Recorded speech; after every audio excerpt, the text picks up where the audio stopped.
Ayahku meninggal saat usiaku 9 tahun, dan ibuku harus membesarkanku serta 4 saudara dan saudariku dalam keadaan yang sulit. Bibiku merasa kasihan dan sering membawakan kami makanan serta kebutuhan pokok lainnya. Setiap kali dia datang membawakan sesuatu, ibuku selalu memastikan agar kami mengucapkan terima kasih kepadanya. Dan kami diajar agar jangan pernah melupakan kebaikan orang lain. Selalu membalas kebaikan yang kami terima dan menjadi orang yang tahu berterima kasih. Agar tak ada yang bisa mencela kami dan mengatai kami tak tahu berterima kasih di belakang kami. Meski dibesarkan dalam situasi sulit, ibuku selalu berbagi kepunyaan kami yang tak seberapa kepada bibiku untuk membalas kebaikannya. Saat sudah lebih dewasa, aku sering mendengar orang berkata, "Apa kau lihat si A yang menerima pertolongan saat sedang membutuhkannya dan membalas kebaikan itu beberapa tahun kemudian? Apa kau lihat si B yang menerima pertolongan, tapi tak punya hati nurani dan sama sekali tak berterima kasih? Dasar tak tahu terima kasih." Lambat laun, aku pun mulai hidup dengan cara pandang ini. Berpikir bahwa aku harus selalu membalas kebaikan yang kuterima.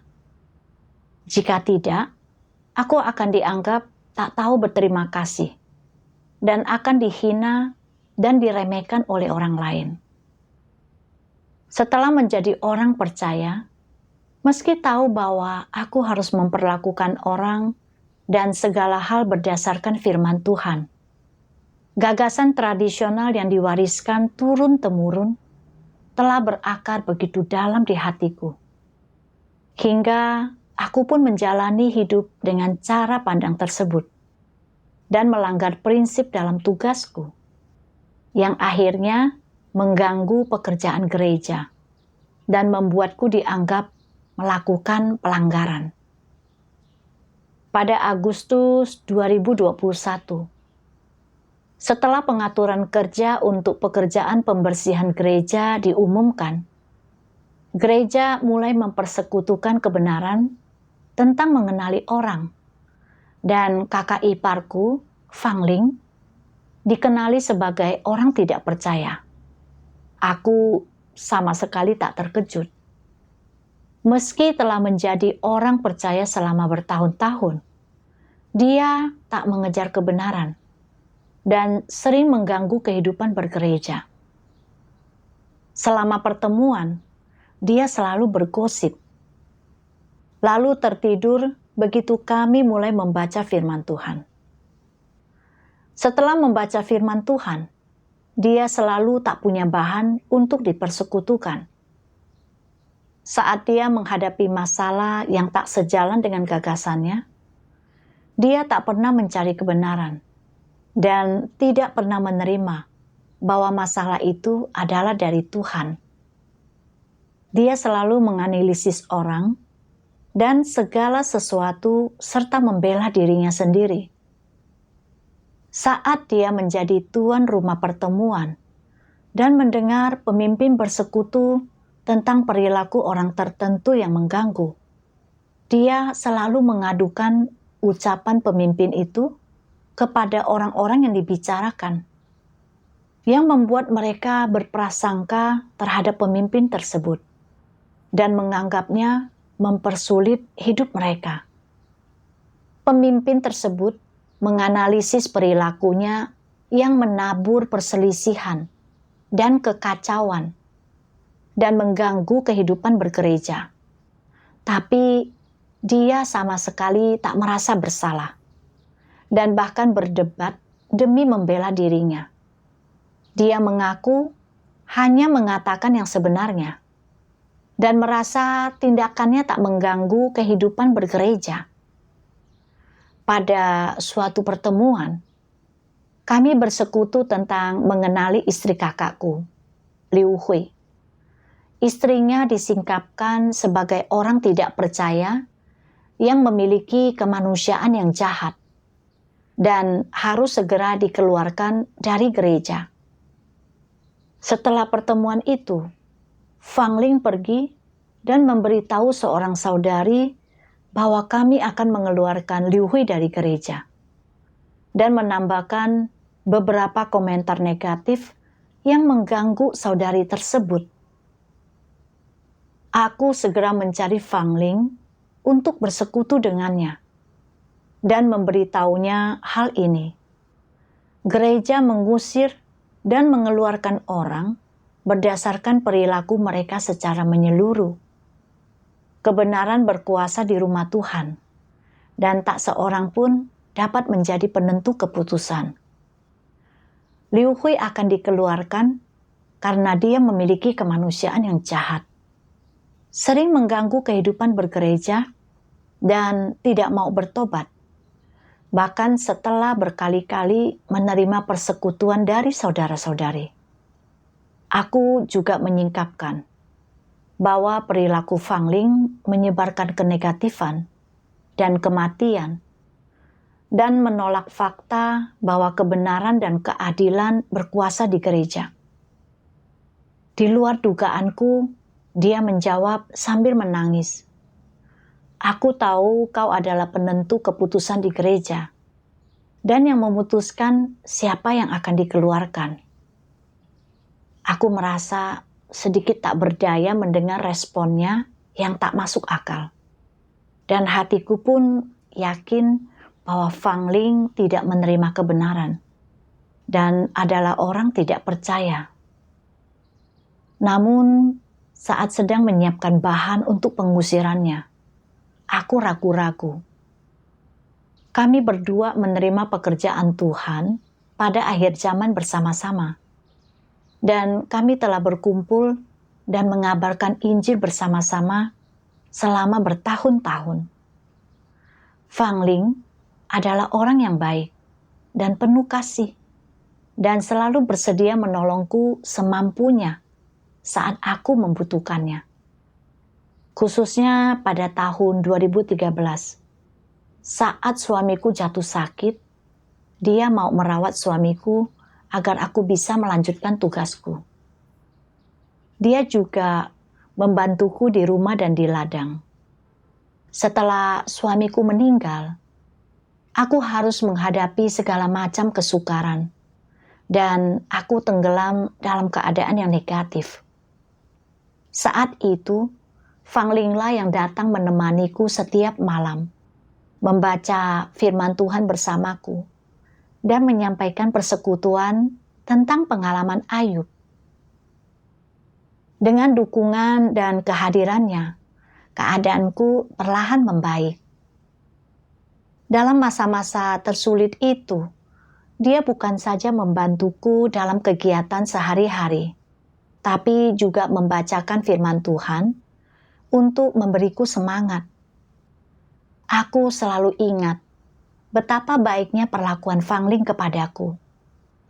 Jika aku tak membalas kebaikannya dan bahkan menyiapkan bahan untuk pengusirannya, apa pendapatnya tentangku jika dia sampai tahu? Akankah dia mengataiku tak tahu berterima kasih dan tak punya hati nurani?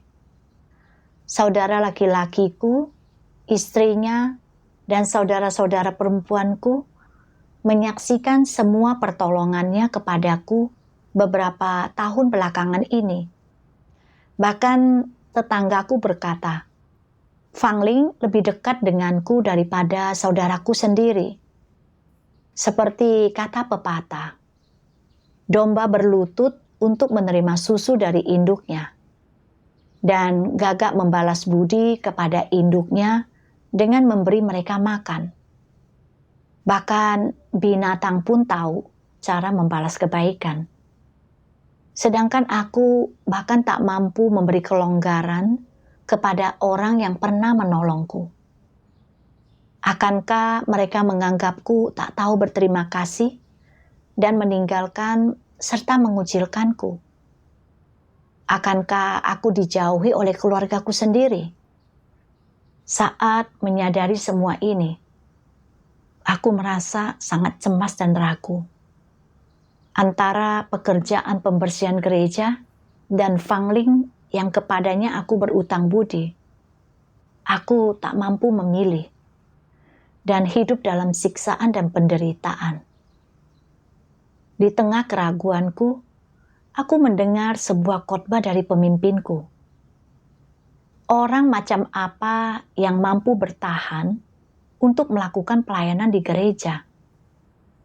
Asalkan mereka bukan orang jahat, cakap dalam menginjil, dan bersedia melakukannya. Mereka harus diizinkan untuk tetap berada di gereja.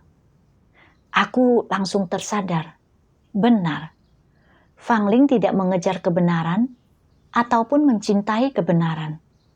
Tapi dia suka menginjil dan dapat membuahkan hasil. Sekarang adalah momen penting untuk menyebarluaskan Injil. Jika aku menjadikan kemampuan Fangling dalam menginjil sebagai alasan agar dia tak dikeluarkan dari gereja, bukankah dia tidak akan dikeluarkan? Jadi aku tidak akan menyinggung Fangling dan keluargaku tidak akan menganggapku tak tahu berterima kasih. Dan aku tidak akan dianggap sebagai orang yang tak tahu berterima kasih. Menyadari hal ini, aku menunda pekerjaan mempersiapkan bahan pengusirannya. Namun, tak lama kemudian, beberapa saudari memberitahuku bahwa ada 2 calon penerima Injil yang memiliki kualitas dan pemahaman yang baik akan firman Tuhan. Tapi karena kemanusiaan Fangling yang sangat buruk, kedua calon penerima Injil itu kehilangan minat dan tidak mau mendengarkan khotbah. Saudari lain memberitahuku bahwa Fangling mengganggu kehidupan bergereja dan ada orang-orang yang tak mau menginjil bersamanya. Aku terkejut saat mendengar semua ini. Gangguan Fangling terhadap pekerjaan penginjilan berhubungan langsung dengan keputusan yang harus kubuat. Aku segera berdoa kepada Tuhan, bertobat, dan mengakui dosa-dosaku. Setelah itu, aku menemukan bagian firman Tuhan ini. Ada orang-orang yang sangat lancang dalam sikap mereka terhadap pengaturan kerja yang di atas. Mereka yakin yang di atas membuat pengaturan kerja, dan kitalah yang melakukan pekerjaan di gereja. Ada beberapa perkataan dan urusan yang dapat kita terapkan secara fleksibel. Terserah kita bagaimana cara kita mengerjakannya. Yang di atas hanya berbicara dan membuat pengaturan kerja. Kitalah yang benar-benar mengerjakannya. Jadi, setelah yang di atas menyerahkan pekerjaan kepada kita, kita dapat melaksanakannya sesuai dengan keinginan kita. Tidak masalah. Bagaimana cara kita melaksanakannya? Tak seorang pun berhak ikut campur.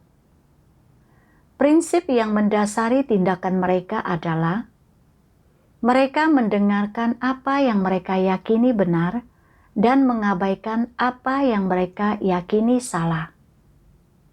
Mereka menganggap keyakinan mereka sebagai kebenaran dan prinsip. Mereka menentang apapun yang tidak sesuai dengan keinginan mereka. Dan mereka sangat bertentangan denganmu mengenai hal-hal tersebut. Jika perkataan yang di atas tidak sesuai dengan keinginan mereka, mereka akan mengubahnya dan hanya meneruskannya setelah perkataan itu memperoleh persetujuan mereka. Tanpa persetujuan mereka, mereka tidak akan mengizinkannya diteruskan. Jika di wilayah lain, Pengaturan kerja yang di atas diteruskan sebagaimana adanya.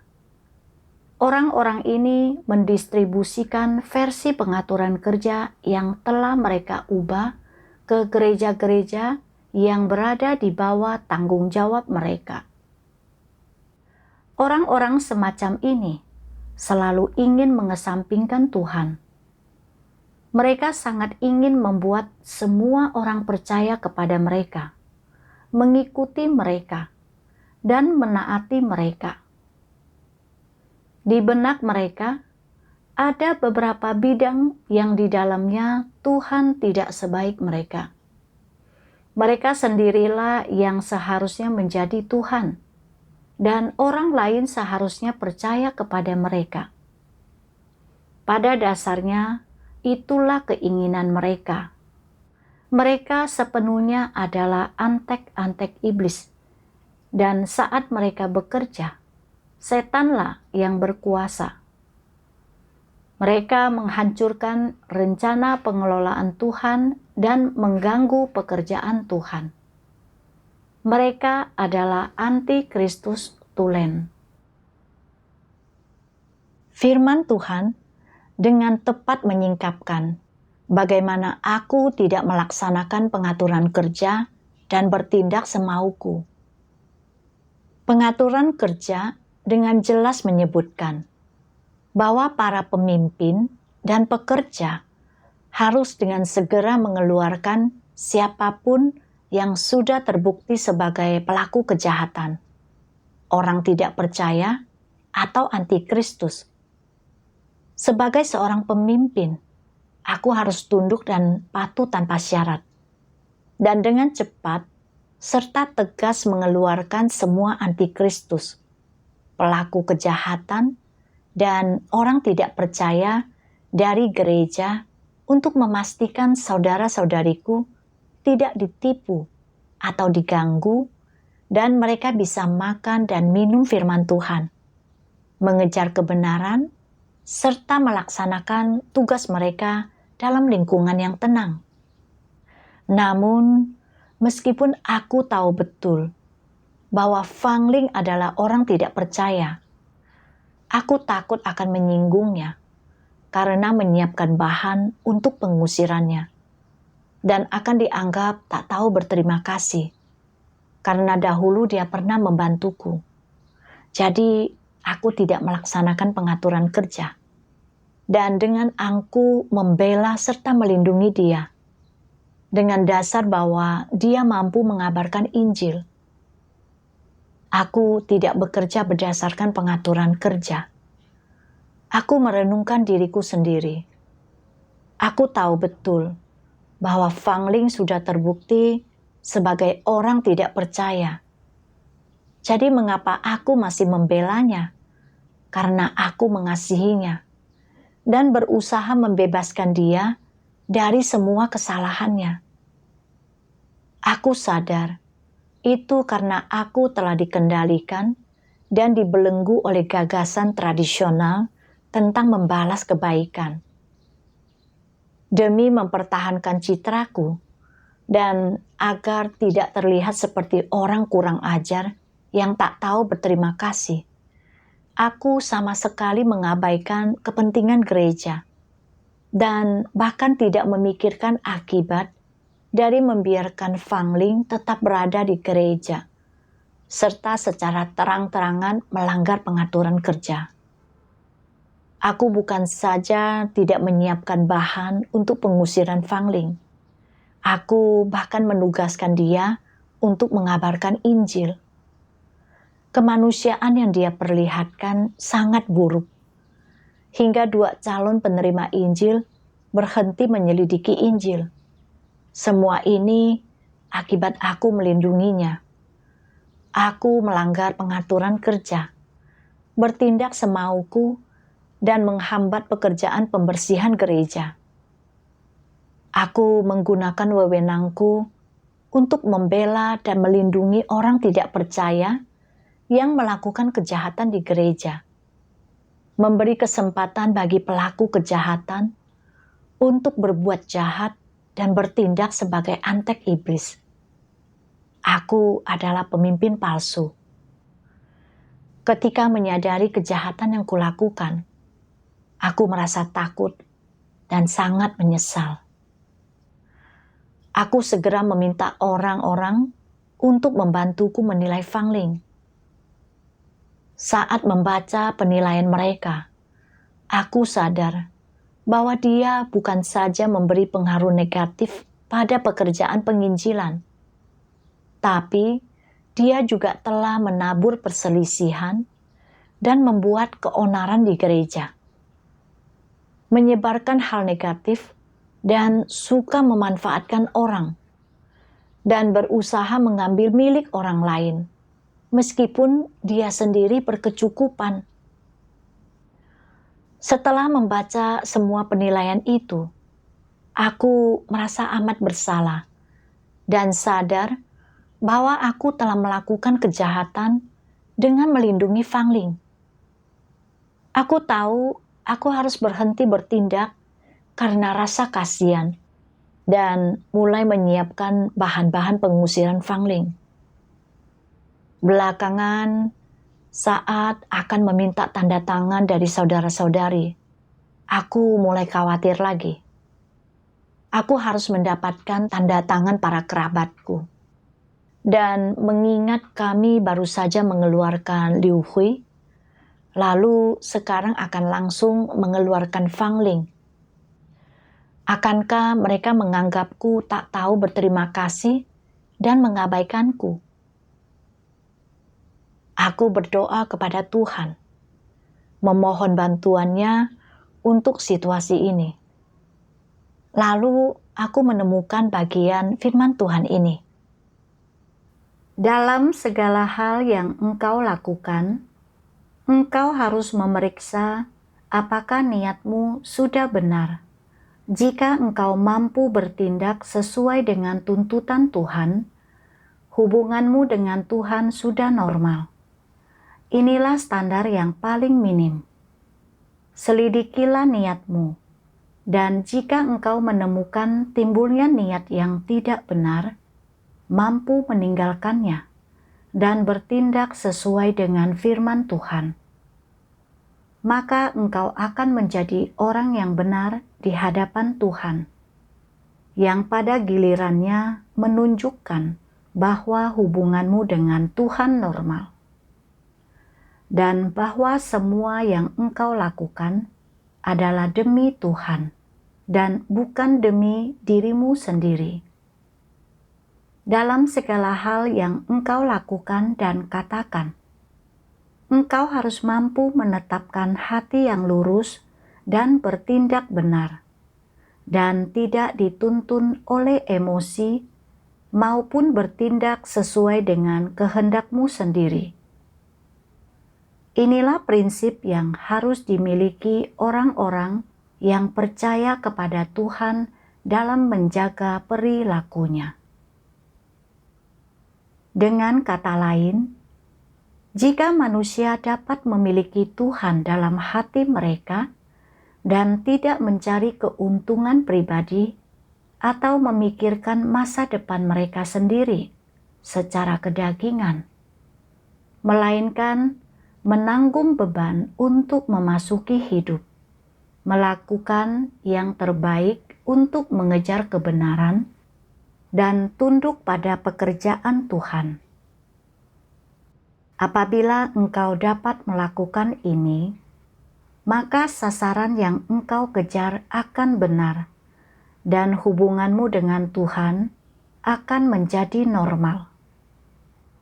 Dapat dikatakan, memperbaiki hubungan dengan Tuhan adalah langkah pertama dalam memasuki perjalanan rohani.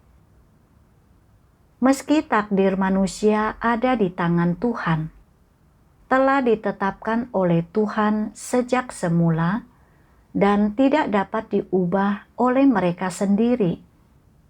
Soal apakah engkau dapat atau tidak dapat disempurnakan atau didapatkan oleh Tuhan akan bergantung pada apakah hubunganmu dengan Tuhan normal. Mungkin ada bagian-bagian yang lemah atau tidak taat pada dirimu.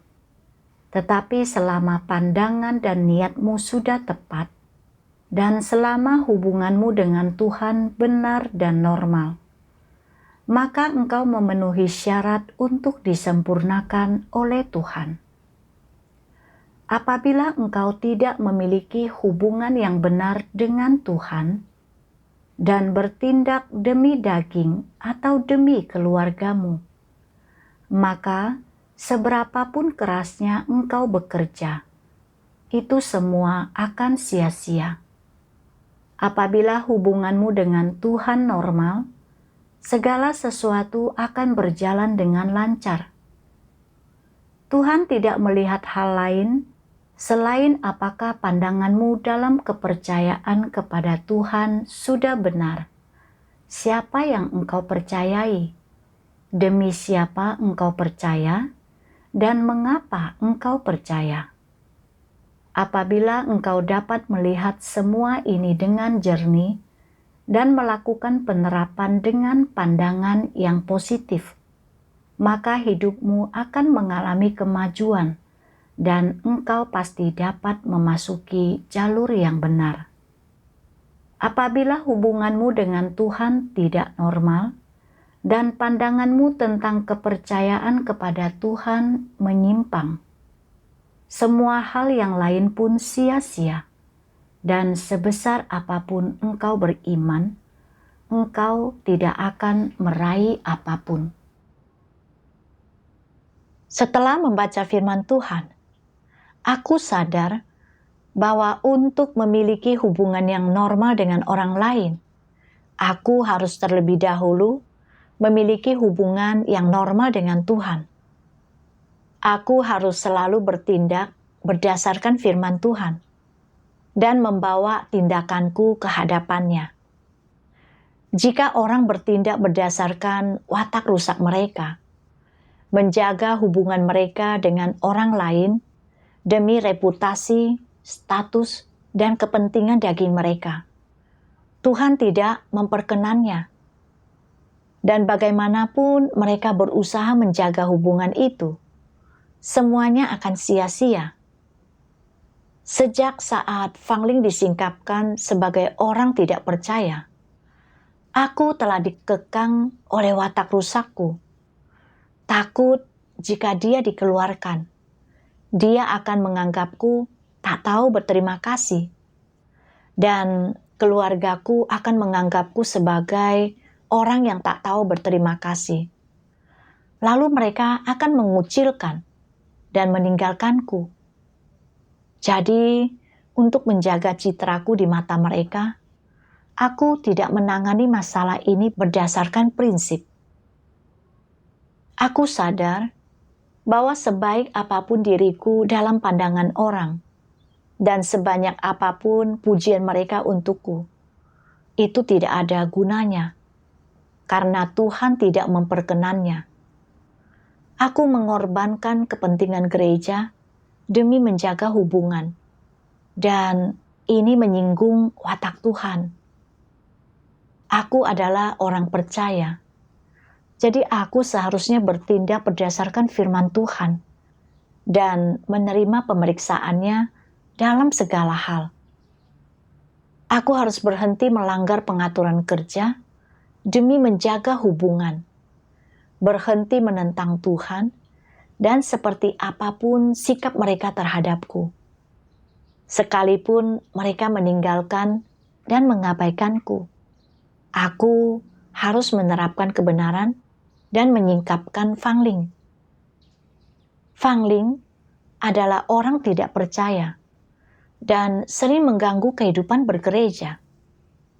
Tidak ada orang yang bisa disalahkan karena dia dikeluarkan. Itu kesalahannya sendiri.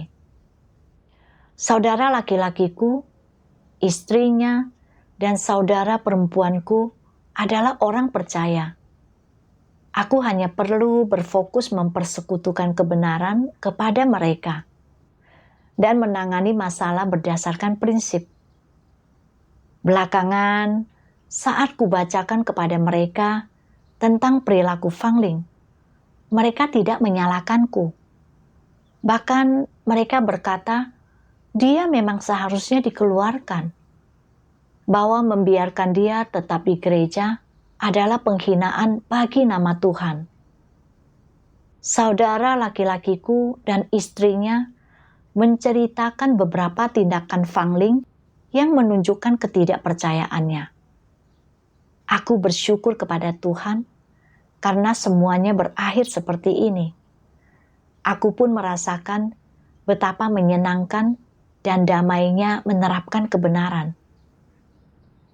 Tak lama kemudian, aku menerima pemberitahuan untuk pengusiran Fangling. Namun, saat memikirkan bahwa aku harus membacakan pemberitahuan itu kepadanya, aku kembali merasa ragu. Aku sendiri yang telah menyiapkan bahan-bahannya. Tentu saja, Fangling akan membenciku. Akan seperti apa hubungan kami setelah ini? Dia sudah cukup kesal karena dia dikeluarkan. Bukankah membacakan pemberitahuan ini kepadanya akan menambah luka hatinya? Kurasa mungkin aku tidak perlu membacakan pemberitahuan itu kepadanya. Aku hanya perlu memberitahu dia beberapa perbuatannya yang tidak terlalu jahat. Lalu mengatakan bahwa dia sudah dikeluarkan. Dengan begitu, kami tidak akan terlalu canggung jika bertemu lagi nantinya. Ketika bertemu dengan Fangling, aku melihat badannya sudah makin kurus karena gangguan emosi yang dia alami akibat pengusirannya. Dia terlihat sangat tidak bersemangat. Aku merasa tidak enak dan hampir tak sanggup melanjutkan ini. Tapi aku memaksakan diri untuk membacakan pemberitahuan itu. Aku bahkan khawatir, apakah dia mau menerima jika aku membacakan semuanya. Jadi, aku melewatkan beberapa bagian yang menyingkapkan serta menyalahkan dia. Setelah itu, setiap kali aku bertemu dengannya, aku selalu merasa sedikit canggung, seolah aku telah berbuat salah kepadanya. Aku tidak tahu apa yang salah dengan diriku. Aku tahu betul bahwa Fangling tidak mengejar kebenaran dan menyebabkan banyak masalah. Dan dia dikeluarkan akibat kesalahannya sendiri. Jadi, mengapa aku merasa seperti ini? Kemudian, aku menemukan dua bagian firman Tuhan ini. Gagasan bahwa kebaikan yang diterima harus dibalas dengan rasa syukur adalah salah satu standar klasik dalam budaya tradisional Tiongkok untuk menilai apakah perilaku seseorang bermoral atau tidak bermoral. Ketika menilai apakah kemanusiaan seseorang itu baik atau buruk dan seberapa bermoralnya perilaku mereka, salah satu tolok ukurnya adalah apakah dia membalas kebaikan atau bantuan yang diterimanya. Apakah dia adalah orang yang membalas kebaikan yang diterimanya dengan rasa terima kasih atau tidak. Dalam budaya tradisional Tiongkok dan dalam budaya tradisional manusia, orang memperlakukan ini sebagai ukuran perilaku moral yang penting. Jika orang tidak mengerti bahwa kebaikan yang diterimanya harus dibalas dengan rasa terima kasih, dan mereka tidak tahu berterima kasih, mereka akan dianggap tidak memiliki hati nurani dan tidak layak diajak bergaul dan harus dibenci, dipandang rendah, atau ditolak oleh semua orang. Di sisi lain, jika orang mengerti bahwa kebaikan yang diterimanya harus dibalas dengan rasa terima kasih. Jika mereka berterima kasih dan membalas kebaikan dan bantuan yang mereka terima dengan segala cara yang bisa mereka lakukan, mereka dianggap orang yang berhati nurani dan memiliki kemanusiaan. Jika seseorang menerima manfaat atau bantuan dari orang lain, tetapi tidak membalasnya, atau hanya menyatakan sedikit rasa terima kasih kepada orang tersebut dengan hanya mengucapkan terima kasih, dan tak lebih dari itu, apa yang akan orang lain itu pikirkan? Mungkinkah dia akan merasa kesal karenanya? Mungkinkah dia berpikir, orang itu tidak pantas ditolong, dia bukan orang yang baik? Jika hanya seperti itulah caranya berterima kasih, padahal aku telah banyak membantunya, artinya dia tidak memiliki hati nurani atau kemanusiaan, dan tidak layak untuk diajak bergaul. Jika dia bertemu lagi dengan orang semacam ini, apakah dia akan tetap membantunya? Setidaknya, jangan berharap dia akan membantu. Dari zaman kuno hingga zaman sekarang, banyak sekali orang yang telah dipengaruhi oleh gagasan, pandangan, dan standar perilaku moral tentang membalas kebaikan ini. Sekalipun orang yang melakukan kebaikan kepada mereka adalah orang jahat, dan orang yang memaksa mereka untuk melakukan perbuatan jahat dan perbuatan buruk, mereka tetap saja melawan hati nurani dan nalar mereka sendiri, mematuhi mereka secara membabi buta untuk membalas kebaikan mereka, sehingga menimbulkan banyak bencana. Dapat dikatakan bahwa karena telah dipengaruhi, dibelenggu, dikekang, dan diikat oleh standar perilaku moral ini, banyak orang dengan membabi buta dan secara keliru mematuhi pandangan tentang membalas kebaikan ini, dan bahkan cenderung membantu dan bersekongkol dengan orang jahat. Sekarang, setelah engkau semua mendengar persekutuanku, engkau memiliki gambaran yang jelas tentang situasi ini dan mengetahui dengan pasti bahwa ini adalah kesetiaan yang bodoh, dan bahwa orang yang berperilaku seperti ini berarti sedang berperilaku tanpa membuat batasan apapun, dan dengan ceroboh membalas kebaikan tanpa kearifan sedikit pun, dan bahwa berperilaku seperti ini tidak bermakna dan tidak berharga. Karena orang-orang takut dikecam oleh opini publik atau dikutuk oleh orang lain, mereka dengan enggan mengabdikan hidup mereka untuk membalas kebaikan orang lain, bahkan dengan mengorbankan nyawa mereka selama prosesnya, yang merupakan cara bertindak yang tidak masuk akal dan bodoh. Pepatah budaya tradisional ini bukan saja membelenggu cara berpikir orang, tetapi juga memberikan beban dan ketidaknyamanan yang tidak perlu pada kehidupan mereka, dan membebani keluarga mereka dengan penderitaan dan beban tambahan.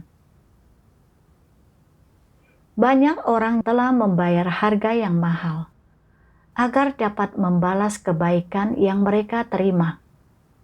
Mereka memandang membalas kebaikan sebagai tanggung jawab sosial atau tugas mereka sendiri, dan mereka bahkan bisa saja menghabiskan seluruh hidup mereka untuk membalas kebaikan orang lain. Mereka yakin bahwa membalas kebaikan adalah hal yang sepenuhnya wajar dan dapat dibenarkan. Sebuah tugas yang wajib dilakukan. Bukankah sudut pandang dan cara bertindak ini bodoh dan tidak masuk akal? Ini sepenuhnya memperlihatkan betapa bodoh dan butanya orang-orang.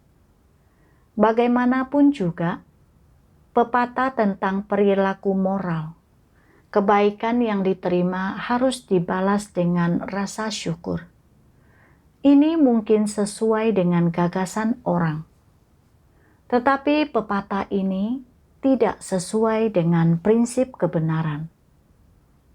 Pepatah ini tidak sesuai dengan firman Tuhan dan merupakan pandangan dan cara bertindak yang salah. Firman Tuhan menyingkapkan segalanya dengan tepat. Sejak zaman dahulu, cara klasik untuk menilai kemanusiaan orang adalah dari apakah mereka membalas kebaikan yang diterima atau tidak. Jika ada orang yang menolong atau bersikap baik kepada kita, kita harus membalas kebaikan mereka. Jika kita melakukannya, kita adalah orang baik. Jika tidak, kita akan ditinggalkan, dan orang akan mencela kita sebagai orang yang tak tahu berterima kasih. Akibat diindoktrinasi dan dipengaruhi oleh gagasan tentang membalas kebaikan, tanpa sadar, hidup orang terbelenggu dan terikat. Jika ada orang yang pernah membantu kita di masa lalu, kita harus membalas mereka. Dan kita tidak perlu mengetahui yang sebenarnya mengenai orang macam apa mereka, atau jalan apa yang mereka tempuh. Dan apakah membalas kebaikan mereka sejalan dengan kebenaran atau tidak. Karena harus membalas kebaikan, ada orang-orang yang sepanjang hidupnya dikekang oleh orang lain. Dan bahkan ada orang-orang yang melakukan hal-hal buruk untuk orang lain dan dimanfaatkan oleh mereka untuk membalas kebaikan, hidup sengsara dan menderita. Sedari kecil, ibuku mengajarku untuk membalas kebaikan yang diterima, dan kita tidak pernah boleh melupakan kebaikan yang orang lain berikan kepada kita, yang mungkin akan membuat orang menjelek-jelekan kita di belakang kita. Kebanyakan orang yang kukenal juga menilai perilaku orang lain berdasarkan standar perilaku ini. Aku juga hidup berdasarkan gagasan ini turun-temurun. Kebaikan yang diterima harus dibalas dengan rasa syukur. Apa yang sudah kau terima, kembalikan 10 kali lipat. Dan sedikit kebaikan harus dibalas dengan banyak kebaikan. Jika ada orang yang menolongku, aku akan selalu mengingatnya dan mencari kesempatan untuk membalas mereka. Jika aku tidak bisa membalas kebaikan orang kepadaku, aku akan merasa bersalah, tidak tenang, dan malu menemui mereka. Aku khawatir orang akan berkata bahwa aku adalah orang yang tak tahu berterima kasih. Karena dahulu Fang Ling pernah menolongku, meskipun aku sudah tahu bahwa dia adalah orang tidak percaya. Aku khawatir akan dicela karena mengeluarkan dia dari gereja berdasarkan prinsip.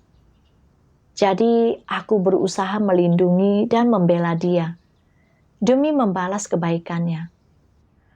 Ketika aku harus membacakan rincian perbuatan jahat Fang Ling terhadap saudara-saudariku, aku khawatir mereka akan berkata, aku tak tahu berterima kasih.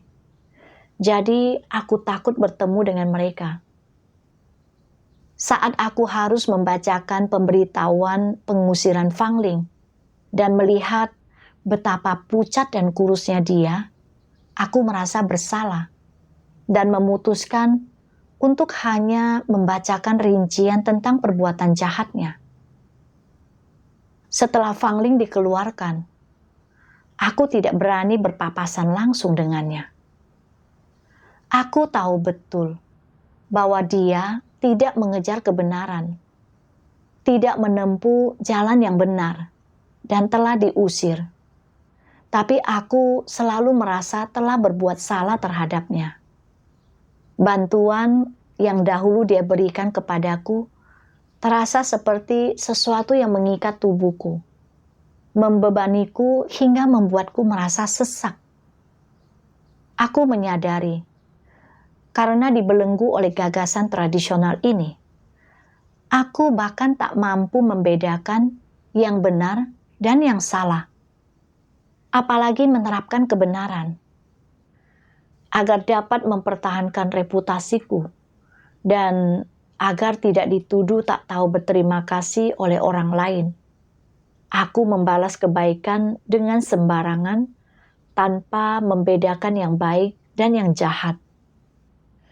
Sedikit pun aku tidak bertindak sesuai dengan prinsip atau aturan, dan aku memberontak serta menentang Tuhan. Aku sadar bahwa bagaimanapun orang mungkin membela, memuji, atau mengacungkan jempol pada perilakuku, aku sedang mengorbankan kepentingan gereja, meninggalkan noda yang membekas pada posisiku sebagai orang percaya. Akibatnya sangat serius. Dari pengalaman ini, aku mulai memahami bahwa budaya tradisional adalah alat yang dipakai iblis untuk menipu dan merusak orang. Karena diikat oleh gagasan keliru ini, aku tidak mampu menerapkan kebenaran. Meskipun aku sangat memahaminya, aku memberontak dan menentang Tuhan. Aku tak mau lagi hidup berdasarkan falsafah iblis. Kemudian, aku menemukan dua bagian lain firman Tuhan. Konsep budaya tradisional bahwa kebaikan yang diterima harus dibalas dengan rasa syukur perlu dicermati. Bagian terpenting adalah kata kebaikan. Bagaimana seharusnya engkau memandang kebaikan? Aspek dan natur kebaikan apa yang dimaksud? Apa makna penting kebaikan yang diterima harus dibalas dengan rasa syukur? Orang harus menemukan jawaban atas pertanyaan-pertanyaan ini, dan dalam keadaan apapun, orang tidak boleh dibatasi oleh gagasan tentang membalas kebaikan ini. Bagi siapapun yang mengejar kebenaran, hal ini sangat penting. Apa arti kebaikan menurut pemahaman manusia? Pada tingkat yang lebih kecil, kebaikan adalah seseorang membantumu saat engkau berada dalam masalah. Sebagai contoh, seseorang memberimu semangkuk nasi saat engkau sedang lapar, atau sebotol air saat engkau hampir mati kehausan, atau membantumu berdiri saat engkau jatuh dan tidak bisa berdiri. Semua ini adalah tindakan kebaikan. Perbuatan baik yang besar adalah ketika seseorang menyelamatkanmu saat engkau sedang berada dalam kesusahan besar. Itu adalah kebaikan yang menyelamatkan nyawamu. Ketika engkau berada dalam bahaya yang mengancam nyawa, dan seseorang membantumu terhindar dari kematian, orang itu pada dasarnya menyelamatkan nyawamu. Ini adalah beberapa hal yang orang anggap sebagai kebaikan. Kebaikan semacam ini jauh melampaui kebaikan materi apapun. Ini adalah kebaikan besar yang tidak dapat diukur dengan uang atau hal-hal materi. Mereka yang menerimanya merasakan semacam rasa terima kasih yang tak mungkin dapat diungkapkan hanya dengan ucapan terima kasih. Namun, tepatkah bagi orang untuk mengukur kebaikan dengan cara seperti ini? Tidak. Mengapa menurutmu itu tidak tepat? Karena pengukuran ini didasarkan pada standar budaya tradisional. Ini adalah jawaban yang didasarkan pada teori dan doktrin. Dan meskipun tampaknya benar, jawaban ini tidak sampai ke inti permasalahannya. Sekarang, mari kita alihkan perhatian kita pada apa yang manusia sebut sebagai kebaikan. Sebagai contoh, katakanlah ada orang baik yang menyelamatkan seorang pengemis yang tak sadarkan diri karena kelaparan di tengah cuaca bersalju. Dia membawa pengemis itu ke rumahnya, memberinya makanan dan pakaian, dan mengizinkannya tinggal bersama keluarganya dan bekerja untuknya. Entah pengemis itu mau bekerja di sana atas keinginannya sendiri, entah dia mau bekerja di sana untuk membalas kebaikan orang itu atau bukan. Apakah tindakan penyelamatan terhadapnya adalah tindakan kebaikan? Bukan. Bahkan binatang kecil pun mampu untuk saling membantu dan menyelamatkan. Bagi manusia, hanya dibutuhkan sedikit upaya untuk melakukan perbuatan baik semacam itu. Dan siapapun yang memiliki kemanusiaan akan mampu melakukan hal semacam itu dan mencapainya.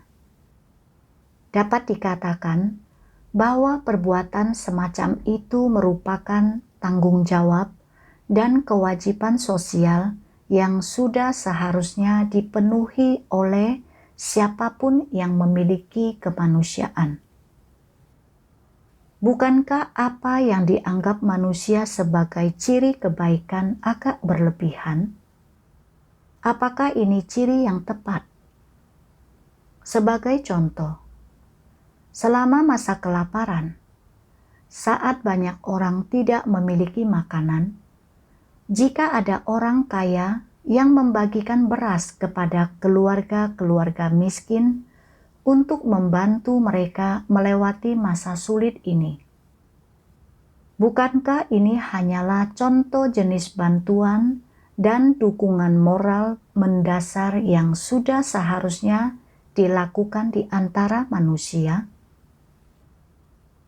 Dia hanya memberi mereka sedikit beras dan bukan memberikan semua persediaan makanannya kepada orang lain hingga dia sendiri kelaparan. Apakah ini dapat dianggap sebagai kebaikan? Tidak. Tanggung jawab dan kewajiban sosial yang mampu manusia penuhi. Perbuatan-perbuatan yang secara naluri mampu dan sudah sepatutnya manusia lakukan. Serta tindakan kebaikan sederhana yang membantu dan bermanfaat bagi orang lain. Hal-hal ini sama sekali tidak dapat dianggap sebagai kebaikan, karena semua itu adalah peristiwa di mana manusia hanya memberi bantuan. Memberi bantuan kepada seseorang yang kebetulan membutuhkannya pada waktu dan tempat yang tepat adalah peristiwa yang sangat wajar. Ini juga merupakan tanggung jawab setiap orang di antara umat manusia. Ini hanyalah semacam tanggung jawab dan kewajiban. Tuhan memberikan naluri ini kepada manusia ketika Dia menciptakan mereka. Apa yang kumaksud dengan naluri di sini? Yang kumaksud dengan naluri adalah hati nurani dan nalar manusia. Setelah membaca firman Tuhan ini, aku memperoleh pemahaman baru tentang kebaikan. Dalam membalas kebaikan yang diterima yang selalu membelengguku. Saat seseorang mengalami masa-masa sulit, memberi bantuan untuk membantu mereka melewatinya dan menyokong mereka dengan segenap kemampuan kita adalah tanggung jawab sosial yang seharusnya diemban semua orang. Dan itu sebenarnya bukanlah kebaikan. Contohnya, saat Fangling membantu mengurus suamiku yang lumpuh dan mengurus tanaman di ladangku di masa-masa tersulitku. Itu hanyalah hubungan manusia yang normal dan dukungan timbal balik antara manusia. Lagi pula, dia adalah kakak iparku. Jadi tentu saja, dia akan membantu semampunya saat adik lelakinya mengalami masa sulit.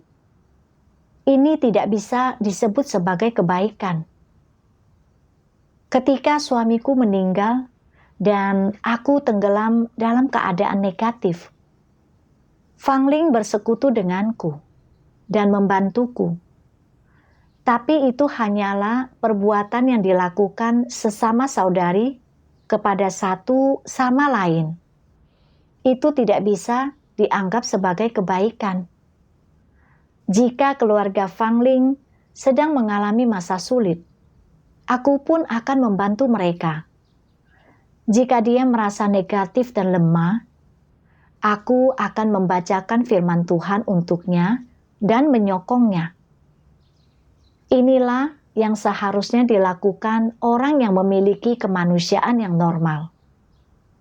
Namun, aku memandang semua yang dilakukan Fangling sebagai kebaikan dan selalu memikirkan cara untuk membalas kebaikannya. Seolah-olah tanpa bantuannya, aku tak bisa bertahan hidup.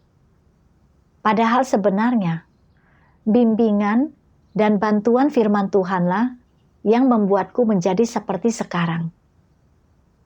Setelah suamiku meninggal, karena aku tidak memahami kebenaran, aku tidak tahu harus bagaimana setelah itu. Dan pada saat aku merasa paling negatif dan lemah, Tuhanlah yang mengatur semua hal, orang, dan tempat untuk menolongku. Firman Tuhanlah yang memberiku pencerahan dan menuntunku keluar dari kesukaranku dan membawaku ke keadaanku yang sekarang. Kini aku tidak kekurangan apapun dan hidup normal seperti orang lain. Makan dan minum firman Tuhan, melaksanakan tugasku, semua ini berkat kasih Tuhan. Jika aku benar-benar mempunyai hati nurani, aku seharusnya membalas kebaikan Tuhan. Sebaliknya, aku hidup berdasarkan gagasan keliru tentang membalas kebaikan ini. Selalu menghargai hubunganku dan bersikap penuh kasih kepada orang lain, serta tidak pernah melupakan bantuan dari orang untukku sekecil apapun, sembari menentang dan memberontak terhadap Tuhan yang telah memberiku segalanya. Juga tidak ragu untuk melanggar prinsip dan merugikan kepentingan gereja demi membalas kebaikan. Ini adalah sikap tak tahu berterima kasih yang sebenarnya dan tidak berperi kemanusiaan. Saat menyadari hal ini, aku merasa lebih lega. Aku berpikir tentang betapa malangnya aku karena tidak memahami kebenaran. Kemudian, aku membaca bagian firman Tuhan ini. Ada seseorang yang pernah membantumu di masa lalu, bersikap baik kepadamu dengan cara tertentu, dan berdampak pada kehidupanmu atau peristiwa besar tertentu. Tetapi kemanusiaan orang itu dan jalan yang ditempuhnya tidak sejalan dengan jalan yang kau tempuh dan apa yang kau kejar. Pembicaraanmu dengannya tidak sejalan. Engkau tidak menyukai orang ini dan mungkin hingga taraf tertentu dapat dikatakan bahwa minatmu dan apa yang kau kejar sama sekali berbeda. Jalan hidupmu, pandanganmu, dan sudut pandangmu tentang hidup ini semuanya berbeda. Engkau dan dia adalah dua jenis orang yang sama sekali berbeda. Jadi, bagaimana sebaiknya engkau menyikapi dan menanggapi bantuan yang dia berikan kepadamu sebelumnya? Apakah ini keadaan nyata yang mungkin terjadi? Ya. Jadi, apa yang harus kau lakukan? Ini juga merupakan situasi yang mudah untuk ditangani. Mengingat bahwa engkau dan orang itu menempuh jalan yang berbeda, setelah membalas kebaikannya dengan apapun yang mampu kau berikan sesuai kemampuanmu, engkau mendapati bahwa keyakinanmu dan keyakinannya sama sekali berbeda. Engkau dan dia tidak bisa menempuh jalan yang sama, bahkan tidak bisa berteman dan tidak bisa lagi berinteraksi. Apa yang harus kau lakukan selanjutnya? Mengingat bahwa engkau dan dia tidak dapat lagi saling berinteraksi, jauhi orang itu. Dia mungkin telah bersikap baik kepadamu di masa lalu, tetapi dia orang yang suka menipu dan berbuat curang di tengah masyarakat, melakukan segala macam perbuatan jahat, dan engkau tidak menyukai orang ini. Jadi, sangatlah masuk akal untuk menjauhkan dirimu darinya. Ada orang-orang yang mungkin berkata, "Bukankah bertindak seperti itu artinya tidak berhati nurani?" Menjauh darinya bukan berarti engkau tidak berhati nurani. Jika dia benar-benar menghadapi kesulitan dalam hidupnya, engkau tetap boleh membantunya. Tetapi engkau tidak boleh dikekang olehnya atau ikut-ikutan melakukan kejahatan dan perbuatan yang tidak berhati nurani. Engkau juga tidak perlu bekerja sekuat tenaga untuk mereka hanya karena dia pernah membantumu atau melakukan kebaikan besar untukmu di masa lalu. Itu bukan kewajibanmu, dan dia tidak layak menerima perlakuan seperti itu. Engkau berhak memilih dengan siapa engkau mau berinteraksi dan meluangkan waktu. Dan engkau berhak berteman dengan orang yang kau sukai dan akrab, orang yang tepat. Engkau boleh memenuhi tanggung jawab dan kewajibanmu terhadap orang ini. Ini adalah hakmu. Tentu saja, engkau juga boleh menolak untuk berteman dengannya dan menolak untuk berurusan dengan orang yang tidak kau sukai. Dan engkau tidak perlu memenuhi kewajiban atau tanggung jawab apapun terhadapnya. Ini pun adalah hakmu. Sekalipun engkau memutuskan untuk meninggalkan orang ini dan tidak mau berinteraksi dengannya, atau memenuhi tanggung jawab atau kewajiban apapun terhadapnya, ini tidak salah. Engkau harus menetapkan batasan tertentu dalam caramu berperilaku dan memperlakukan berbagai orang dengan cara yang berbeda. Engkau tidak boleh bergaul dengan orang jahat atau mengikuti teladan buruk mereka. Ini adalah pilihan yang bijaksana. Jangan terpengaruh oleh berbagai faktor seperti rasa syukur, emosi, dan opini masyarakat. Ini artinya engkau mengambil sikap dan berprinsip. dan itulah yang seharusnya kau lakukan. Firman Tuhan dengan jelas menyebutkan prinsip-prinsip untuk memperlakukan orang. Jika ada orang yang pernah banyak membantu kita di masa lalu, kita harus memperlakukan mereka berdasarkan kualitas kemanusiaan mereka dan jalan yang mereka tempuh. Jika mereka orang yang baik dan menempuh jalan yang benar, kita bisa berinteraksi dengan mereka secara normal dan membantu mereka semampu kita sewaktu mereka membutuhkan bantuan. Jika orang yang membantu kita tidak menempuh jalan yang benar dan bertindak semaunya, kita harus berhati-hati saat berinteraksi dengan mereka dan memahami sifat dari perkataan dan tindakan mereka. Jika perlu, kita mungkin harus menjaga jarak atau menjauhi mereka dan hanya memberi mereka bantuan materi semampu kita. Jika mereka percaya kepada Tuhan, tapi tidak mengejar kebenaran, hanya bersikap asal-asalan dalam tugas mereka, menimbulkan masalah dan mengganggu pekerjaan rumah Tuhan. Kita harus memangkas dan menangani mereka berdasarkan prinsip kebenaran. Jika mereka tetap tidak bertobat, maka kita harus berpegang teguh pada prinsip, mengingatkan mereka yang membutuhkan peringatan, dan mengeluarkan mereka yang harus dikeluarkan berdasarkan prinsip.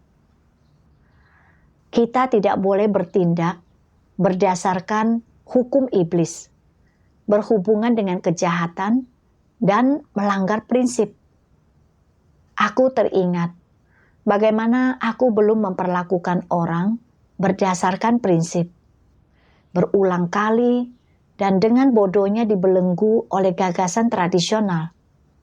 Dan tanpa sadar telah menjadi antek iblis. Menyebabkan gangguan pada kehidupan bergereja. Jika kita tidak hidup berdasarkan kebenaran dalam iman kita bisa menentang Tuhan dan menyinggung wataknya setiap saat. Dari waktu ke waktu, Fangling masih membantuku secara materi. Tetapi melalui firman Tuhan, aku telah belajar cara menilai bantuan ini.